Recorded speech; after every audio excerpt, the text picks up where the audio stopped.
Anak, tumigil ka muna sa paglalaro. Mag-aral ka muna. Kapag gadget ang inuuna, ang responsibilidad ay naiiwan.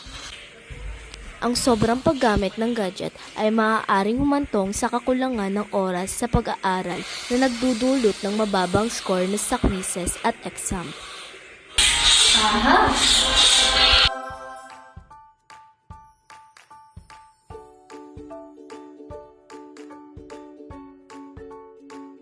Ngunit ang gadget ay hindi kailanman magiging problema kung malalaman lang natin ang tamang paggamit ito.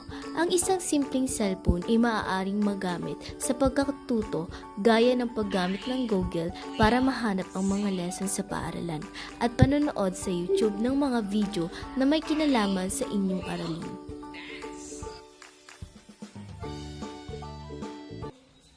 Mama, ano yung police car sa school? Wow! Ang galing mo naman, anak! Iba talaga ang nagagawa ng gadget pag ginagamit sa tama, lalo na sa pag-aaral. Tandaan, ang gadget ay hindi kaaway. Kapag ginamit ng tama, ito ay nagiging tulay tungo sa tagumpay.